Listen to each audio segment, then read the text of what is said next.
The US won't be a migrant camp. President Trump holds his ground as children are forcibly separated from their parents at the Mexican border. Will the outrage and international condemnation prompt immigration reform? What would changes mean for those trying to start a new life in America? This is Inside Story.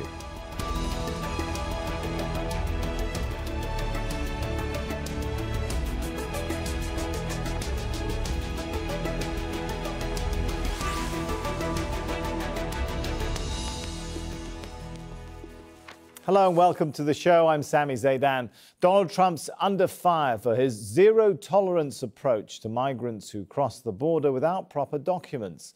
His policy is simple: jail the parents, take their kids away. But he blames the Democrats for that and says the law needs to be changed.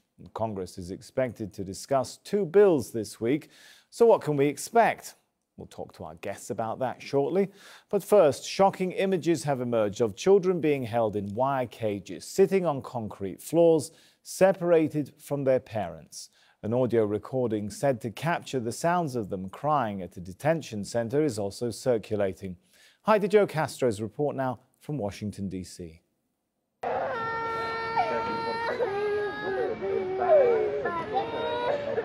The children are heard crying for their mama and papa over and over and over again. This audio recording, released by a civil rights lawyer, reportedly comes from the inside of a U.S. Border Patrol detention facility. It purports to be the first uncensored glimpse of what children forcibly separated from their parents at the border are experiencing at the hands of the American government.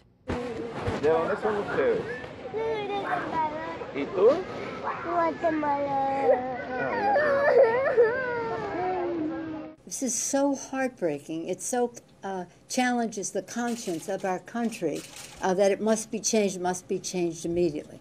The Trump administration has separated at least 2,000 children from their parents since mid-April. The kids are sent to detention centers to wait asylum hearings, while the adults are processed through the criminal system, sentenced, and sometimes deported.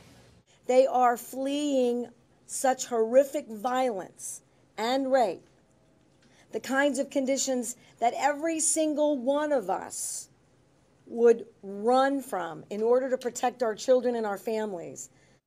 Responding to the growing criticism from Democrats and civil rights leaders, Trump remained defiant. In a tweet, the president referenced the refugee crisis overseas, falsely claiming crime in Germany is way up. Big mistake all over Europe in allowing millions of people in who have so strongly and violently changed their culture.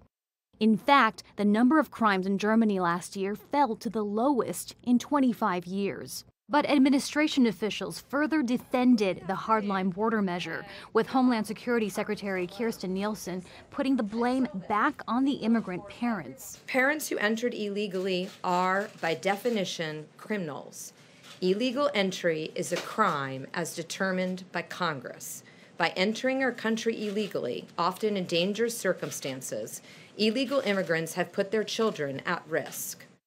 Republicans insist Democrats must join them to fund Trump's border wall and drastically reduce the number of legal immigrants admitted to the country. Trump says as long as Democrats resist, the border separations will continue. Heidi Jo Castro, Al Jazeera, Washington.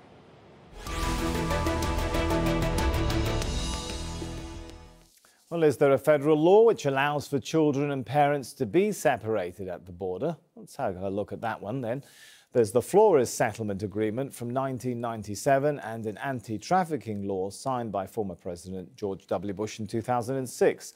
Both govern how children are treated at the border, but it's how they're being interpreted which is the main point of contention.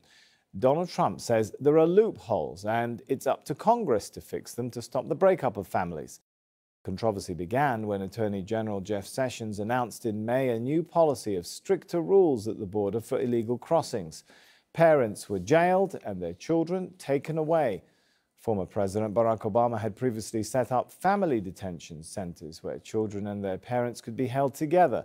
But in response to a lawsuit, a judge ruled the Flores settlement also prohibited children from being detained with their parents. Let's bring our guests into the show. We have joining us from Philadelphia, Joe Watkins, a Republican political strategist.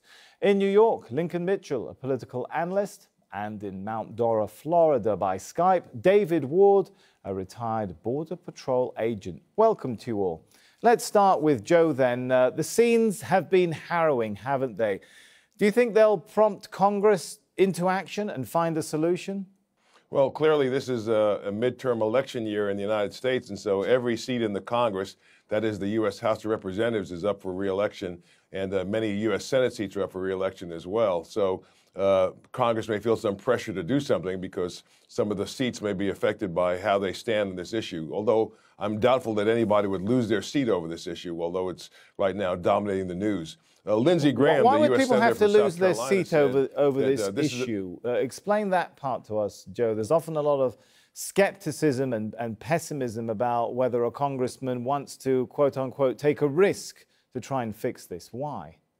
Well, because members of Congress want to keep their seats, and so oftentimes they want to test how their constituents feel about a matter. Obviously, this is a matter that has bothered a lot of people, Republicans and Democrats, because it seems to be so inhumane, and it's caused First Lady Melania Trump to speak out about it. It's caused former First Lady Laura Bush to speak out, to write an op-ed piece strongly condemning the policy.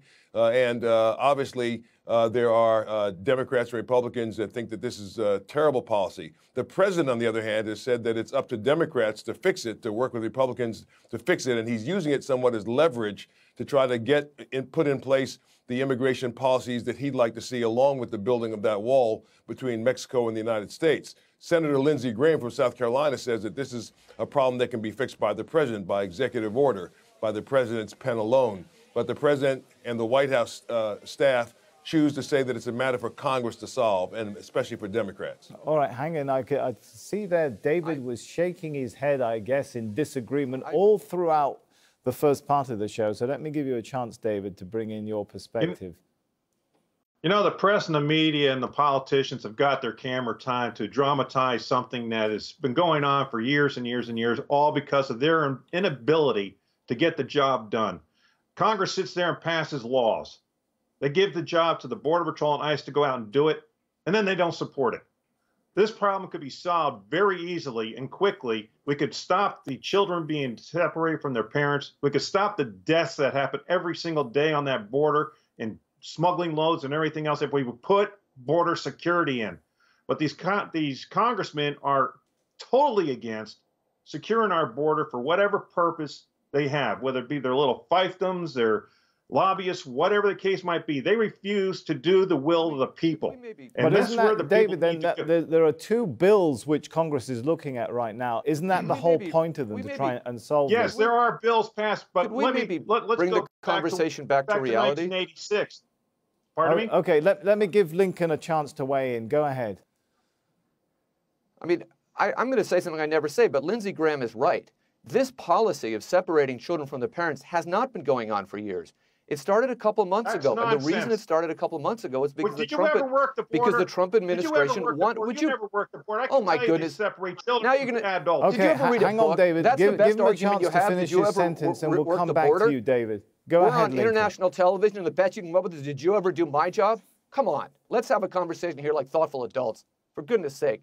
We started doing this 2 months ago because the Trump administration wanted to. That's not a controversial statement. That's not a partisan statement. That's reality. Yes, it is true that the Republican Party that controls both houses of Congress and the White House could pass a bunch of laws to address immigration reform. And you're right, they don't seem to want to do that. But this particular issue, I'm not talking about border security more broadly. I'm not talking about this surreal idea of building a wall. I'm talking about, does the United States want to continue to be a country where we take children away from their parents on the border? If we want to continue, if we don't want to continue doing that, we can go back to the policies we had 3 months ago. This is an executive order, could change this. Lindsey Graham, with whom I very rarely agree, has said that. David's been working at the border. And Congress may or may not act. Let me give David a chance, because he's been working at the border and he has a slightly different perspective of when this problem started. Go ahead, David, on why you think this wasn't an issue, a problem that was just created 3 months ago. Let's get down to the mechanics of things. We have two issues here. We have a port of entry, and then we have everything between ports of entry. People that come into the ports of entry with their families and children are not separated. Period. They're not separated. They are applying for asylum legally. They're coming here as requestees, refugees to come to the United States.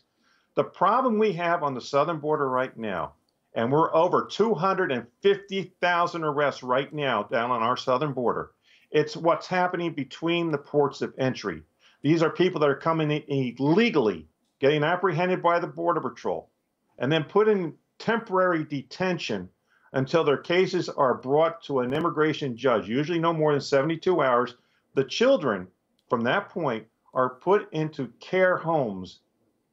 But hang on, David, there is a difference. Lincoln does have a point. The way that those people who are entering the border without proper documentation was different until Jeff Sessions, the Attorney General, began the new policy, right? This is not the way, what you're outlining is not the way it has always been done for years. I understand that, but it has happened on several occasions in past history with the Border Patrol that there would be a no tolerance policy of illegal entry, and for 30 to 60 to 90 days, a program was in place where people were arrested and charged for illegal entry. That's 8 U.S.C. 1325. It is a crime to come to the country.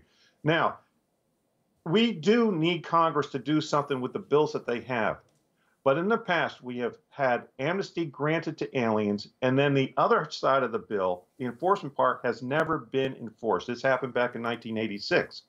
Now we have this problem where people are being promised DACA, which enhances people to come into, or entices people to come into the United States illegally for a part of that DACA program.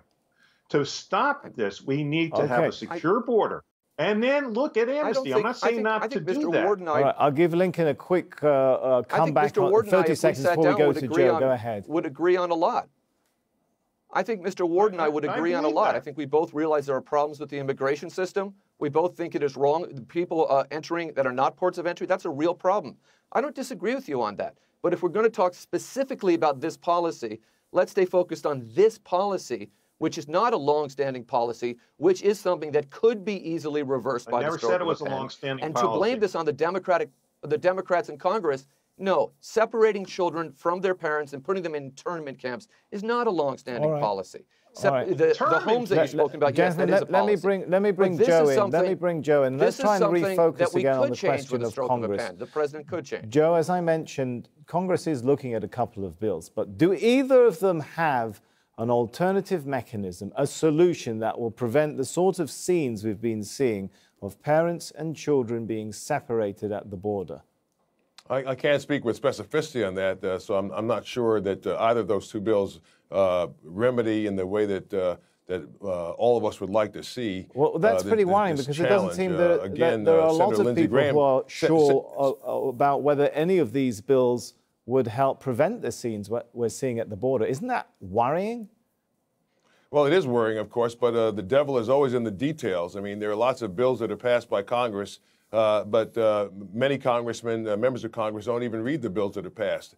And the devil is always in the details. It's the fine print. It's the way in which the language is interpreted that really determines whether or not the issue is remedied once and for all. We've had other legislation in the past that's been well-meaning that's and unfortunately it's ended up having consequences much different than the ones intended.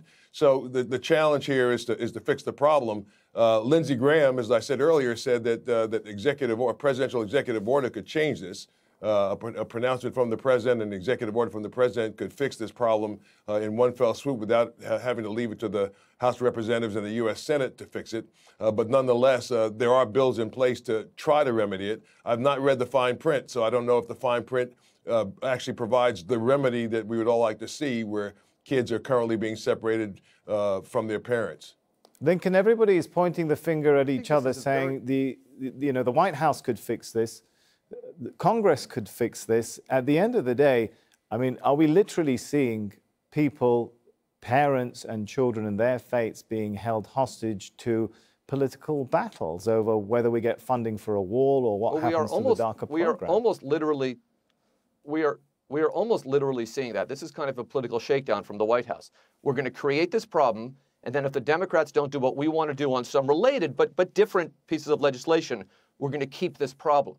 If the problem is the children being separated from their parents and put in places that are not homes, and the parents don't know about this. If that is the problem, that can be solved by a presidential order. If we as a country think that is not a problem, well, then we just go on with our lives. But I think many Americans, whether they are Democrats, Republicans, or neither, think that is a problem. It is a human rights violation. It is a stain on our conscience. It represents what is the worst of America rather than what could be the best of America.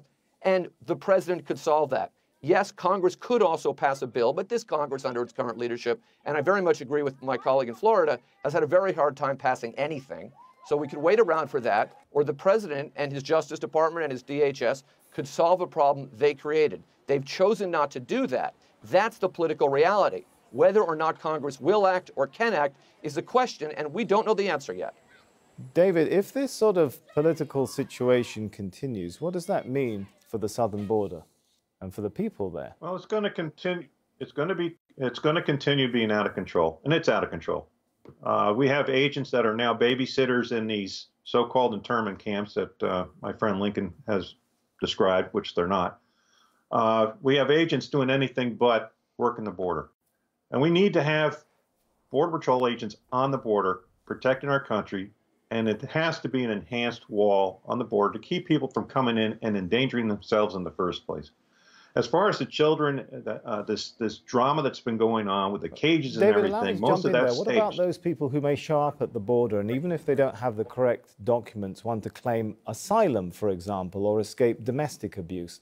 In addition to having the obligation to protect the border, do Border Patrol agents not also have legal and international legal obligations to process people who say, I'm here because I need refuge? Okay, I understand that. But one thing that the press and everybody else doesn't understand, I hear it all the time, it's Border Patrol, Border Patrol, Border Patrol. The ports of entry is operated by CPP operations, the old customs inspectors and INS inspectors. It's not Border Patrol. Those agents at the ports of entry are responsible for taking these people in that are claiming asylum, processing them, and then turning them over to adjudication officers for asylum. Those people are held in detention at times in family residences. Now, what we're talking about and where all this hysteria is going is what's happening between the ports of entry, where the Border Patrol is responsible for protecting our border. We have aliens that come in. They don't turn themselves into the Border Patrol. They run. And when they get caught, then the Border Patrol has a responsibility to ensure that, one, the children actually belong to these people, which over 8,000 kids that have been apprehended were not with the real parents. They were bargained. And this is all part of a thing that the cartels have. And people need to understand there's a lot more insidious things going on that border and all these children coming in than the press would like you to believe. It is very insidious on what's going on down there. It's great to have your perspective, David. Allow me to probe you a little further, though, and say, for those situations where people show up and they're trying to get in, they're trying to run, they're not trying to register themselves initially, if some of them then subsequently claim asylum, are they getting that fair chance to make their case in a policy or a climate of immediate detention at the border? We've heard of mass trials and the sorts of pictures, frankly, that we've seen of kids being held behind fences that are being described as cages. You know, I mean, what is actually happening to people who may have tried to get in the wrong way but have asylum claims or refuge claims? Okay, I understand that, and that does happen, that the aliens that come in illegally across our border will approach a Border Patrol agent and claim asylum. We have a lot of Middle East and different countries like that have done that. Matter of fact, we just had several Pakistan or Bangladeshis come on the southern border that claim the same thing. But what we have here is aliens that try to abscond into the United States to get to the sanctuary cities or wherever they might be going. And eventually they get caught in these smuggling loads. They have to be held somewhere. And since there's such a mass number of people, we have had to convert buildings as a detention facility for a 72-hour period until we can sort things out. When children are held in these so-called cages, are you happy with how they're being sorted out, though, currently, David? To the degree, yes. What are we supposed to do? Just kick them out the door? I mean, with kids being separated and being held behind fences, with them crying for their mums and dads? There are children being there are children being separated. You have a children's section, you have an adult section, you have a transsexual section, you have all these different sections in these detention centers where the aliens are sorted out. They're given medical exams, they're given vaccinations if they need them, they're fed 3 times a day, they're given a cot until they can sort out with DHHS as to where they're going to be housed from this point on. Now, these cages that everybody has been clamoring about were staged. There was an operation by people that were against detaining aliens that had a dog cage set up on a sidewalk in Dallas. And there's a couple pictures floating around with a child held in this cage.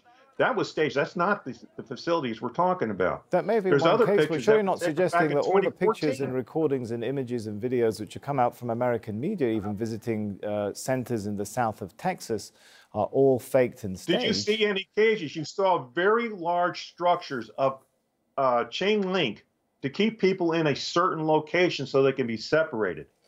They're not in cages per se. It's just, what's the difference between that and a jail? These people have violated the law. They're being sorted out. But many of them are kids. That's perhaps the problem, I think some are suggesting. Let's take the point perhaps to Lincoln. I'm glad we've got you back. So basically, I mean, the point that David is making is people need to be processed. That's the best that can be done. They're not being held in cages. That's fake, David says. And it's not the job of the Border Patrol to act as immigration attorneys or immigration judges. I do understand that. However, let's be clear.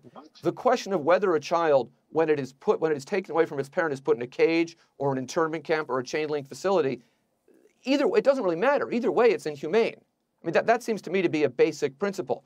To say this problem is not solvable, the problem of what we do about our southern border, big picture problem, difficult to solve, not helped by a demagogue who in the White House, but it's a big picture problem. But this question of what do we do about this specific problem, this wasn't a problem 3 months ago. We know the answer to this question. We've chosen not to answer it. Why have we chosen not to answer it? For a whole lot of reasons. One is that Donald Trump still wants his wall. And yes, to use your words, there is an element of these young children being used as political hostages. That is part of what's going on here. But to get into this mishigash, to use a technical term about these are being staged and it's the media, I mean, these are just kind of generic talking points that people use when they don't like having reality shown to them. Lincoln. This is the reality. Lincoln, the United States of America is now a country. The United States of America. Let's give Joe a chance. United States of America. Let's give Joe a chance if we could. We haven't heard from him. Look, the optics of this, frankly, are not very good right now for Republicans with their eyes on the midterm elections, right, Joe? Now, I'm wondering how much support is there within the Republican Party for the Trump administration's stance on this? Well, the president right now is coming off of successful meetings with the North Korean leader that nobody thought would ever take place. And he's at an all-time high in terms of his approval rating among Republicans, close to 90%, about 87% approval among Republicans right now. So he has a lot of support among the Republican base. And as the president looks to not only the midterms, but to 2020 and to re-election, he's got to suppose whether or not he has made good on his promises. One of the key platforms of his 2016 campaign for the presidency was building a wall and doing something about the immigration problem, the flow of. So, Joe, are you saying basically he doesn't feel much heat or pressure right now to take any action, and we're going to continue to see perhaps those sorts of pictures of kids in distress at borders, and indeed, to David's point, perhaps I think Border Patrol guards being left with a problem that they can't solve on their own either. This is not. Well, it may go on for there may be a burden on Border Patrol agents for the short term, but at the end of the day, the president is going to continue to use this issue as leverage to get his immigration policies into place. And while the optics may not be very, very good, and clearly it doesn't leave a good taste in the mouth of many Democrats and Republicans, the president's going to continue to argue that he's looking at the big picture. And for Border Patrol agents like David, who say that there's a need for an enhanced wall on the southern border, he's speaking that language, a language that they understand. He's saying that something has to be done about it, and this is his way of forcing the hand of Congress to do something about it. So it's not very pretty. It's not something that many Americans are comfortable with, including former first ladies like Laura Bush. But at the end of the day, the president sees this as a useful way to force the issue. I can see Lincoln is still shaking his head. Gentlemen, time has flown, unfortunately. There's plenty more for us to discuss on this, but I'm afraid we are out of time. Let's thank our guests then, Joe Watkins, Lincoln Mitchell and David Ward. And thank you too for watching. You can see the show again anytime by visiting our website, aljazeera.com. And for further discussion, head over to our Facebook page. That's facebook.com/AJ Inside Story. You can also join the conversation on Twitter. Our handle is @AJ Inside Story. From me, Sami Zeidan, and the whole team here, for now, it's goodbye.